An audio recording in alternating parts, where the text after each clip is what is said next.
Hello friends. आज के इस वीडियो में हम लोग बात करने वाले हैं ब्लाइंड केस से संबंधित। फ्रेंड्स, इस वीडियो में हम लोग पूर्ण रूप से बात करेंगे कि ए स्टेट 2019 जो क्वालिफाइड है उनकी कहां तक और क्या हो सकती है, और ब्लाइंड फेडरेशन केस में क्या हुआ आज के न्यूज़ कोर्ट्स में, और आगे क्या होगा और मांगी क्या गई थी, और उसके बाद इसका आउटकम क्या निकलेगा। हम लोग आज इस मैटर पर बात करते हैं। तो चलिए लोग देखते हैं कि आखिर ये हुआ क्या। देखिए, आपके सामने ब्लाइंड फेडरेशन केस का जो पेचीदा बातें हैं वो हम रखते हैं, जो आपको इस मैटर से रूबरू एकदम स्पष्टली समझ में आएगा। देखिए, टीचर बहाली में फिर पेचीदा। फेडरेशन ऑफ ब्लाइंड ने सरकार से 4% कोटा छोड़कर बहाली करने के सुझाव को नहीं माना। बोला वैकेंसी प्रक्रिया ही गलत, दोबारा इससे मांगे आवेदन। ये जो है आपका दैनिक भास्कर के द्वारा ये सारी बातें जो लिखी गई। सरकार जो बोली कि हमें जो है ब्लाइंड फेडरेशन केस में जितने भी जो फ्लैंड उनके लिए रिजर्व जो सीट हैं वो सारे रिजर्व सीट को रख करके बाकी जो सीटें हैं उस पर हमें बहाली करने का मौका दिया जाए, लेकिन वो बात नहीं बन पाई। उसमें क्या बातें पढ़ते हैं। शिक्षक नियोजन मामले में पटना हाई कोर्ट में शुक्रवार को सुनवाई हुई, लेकिन कोई आदेश नहीं मिल सका। बताया जाता है कि नेशनल फेडरेशन ऑफ ब्लाइंड ने सरकार के सुझाव को नहीं माना और अपना सुझाव पेश किया।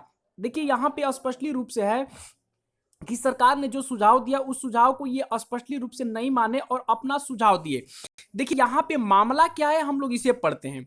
देखिए, 4%। देखिए, यहां पे स्पष्टली लिखा है कि 4% को अलग कर बहाली प्रक्रिया आगे बढ़ाई जाए। ये जो है आपको सरकार बोल रही है। देखिए, पढ़ते इस मामले में क्या है। पूरे मामले पर भास्कर ने नेशनल फेडरेशन ऑफ ब्लाइंड के जनरल सेक्रेटरी और वकील एस के रुंगटा से बात की। उन्होंने बताया कि कोर्ट में सरकार की ओर से सुझाव दिया गया कि दिव्यांगों के 4% कोटा को छोड़कर बाकी पर नियोजन प्रक्रिया आगे बढ़ाने की अनुमति दी जाए। फेडरेशन यह मानने को तैयार नहीं हुआ। यहाँ पे प्रतिशत जो उनका कोटा है उस सीट पर ये बहाली प्रक्रिया को आगे बढ़ाना चाहते हैं, लेकिन जो फेडरेशन तैयार हुआ। फेडरेशन ने कहा जब दिव्यांगों के लिए सही तरीके से वैकेंसी नहीं निकली तो इसमें अभ्यर्थी अप्लाई भी नहीं कर सके हैं। अब देखिए, फेडरेशन ने क्या सुझाव दिया है। वो बोला है कि नहीं, हमें ऐसा होना चाहिए। वो क्या बोला है, फेडरेशन ने अपनी ओर से एक सुझाव दिया कि 15 दिनों के अंतर फिर से नोटिफिकेशन करके दिव्यांगों से आवेदन मांग लिए जाएं और 15 दिन के बाद मेरिट तैयार कर लीजिए और उसी वैकेंसी के जरिए बहाल कीजिए। फेडरेशन ने कहा कि बैकलॉग की बात हम अभी नहीं कर रहे हैं। फेडरेशन की इस मांग पर एडवोकेट जनरल तैयार नहीं हुए और उन्होंने एक सरकार में विमर्श करने के लिए समय लिया, यानी सरकार से बात करने के लिए ये समय लिया। देखिए, ये बड़ी बात है ये है कि फेडरेशन स्पष्टली बोल रहा है कि 15 दिन का जो है समय दिया जाए 4% जो है कोटा के हिसाब से, और 15 दिन के अंदर जो है दिव्यांगों का टोटल जो है आप आवेदन ले लीजिए और उसके बाद जो है मेरिट लिस्ट तैयार कीजिए। देखिए, ये कितनी बड़ी पेचीदा की बातें हैं कि 15 दिन के अंदर जो है इनसे जो है आपका आवेदन लिया जाए, फिर 15 दिन के बाद फिर नया मेरिट बनाया जाए। ये कितनी पेचीदा वाली बातें हैं। लेकिन अब तो यहां पे सरकार तो गलती कर चुकी है, सरकार फंस चुकी है, और इस पेचीदे के वजह से ये जो है बहुत ही तूल पकड़ता जा रहा है, और तूल पकड़ते हुए हमें लगता है कि ये तो 15 दिन इधर 15 दिन लगभग 1-1.5 महीना का तो काम इसी मेरिट लिस्ट में, मेरिट तैयार होने में लग जाएगा। अगर 15 तारीख को ये बात अगर मान लेती है सरकार तो आगे देखिए क्या हो रहा है, इसे पढ़ते हैं।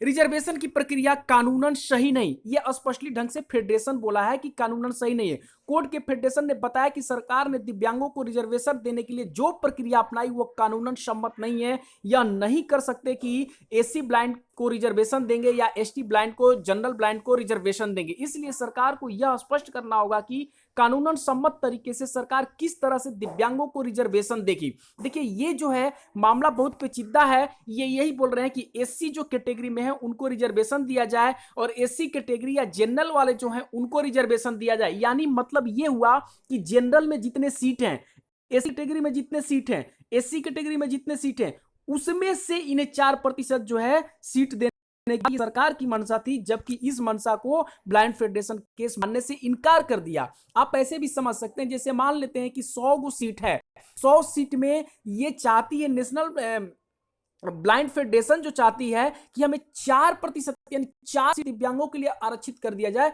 उसके बाद 96 जो सीट 96 जो सीट बचेंगे उनमें सबको दिया जाए। लेकिन सरकार जो है इस तरह की काम नहीं कर रही है, बल्कि रिजर्वेशन में रिजर्वेशन की बात कर रही है। और यही बात जो है यहां पे देखिए उन्होंने एक एग्जाम्पल दिया, कोर्ट को दरभंगा का उदाहरण दिया गया। देखिए यहां पे एक दरभंगा का उदाहरण दिया गया, वो रोस्टर में ब्लाइंड या डिसेबल के नाम पर कुछ वैकेंसी रखी ही नहीं गई है। फेडरेशन ने पूछा कि 4 कैटेगरी में बांटना है, तो सरकार बताया कि किस जिले में किस तरह से रिजर्वेशन रखी जाएगी। तो इस तरह से समझ सकते हैं आप कि ये जो है मामला बिल्कुल रूप से पेचीदा है और फंस चुका है। अगर 31 तारीख को फुल एंड फाइनल अगर सरकार इनकी बात मान लेती है तो भी 1 से 1.5 महीने लगेंगे आपको मेरिट लिस्ट तैयार होने में। तो फ्रेंड्स, जो ए स्टेट 2000 क्वालिफाइड हैं उन्हें भी अब समझने वाली बात है कि उनकी भी बहाली प्रक्रिया में देर हो सकती है। इसलिए जितना जल्द हो सके 3 सब्जेक्ट का रिजल्ट जो है वो बहुत ही शीघ्र मंगवाएं और मंगवा करके अपनी बहाली का बहुत ही शीघ्र बात करें ताकि बहाली हो सके। फ्रेंड्स, या आज तक के लिए इतना ही। धन्यवाद।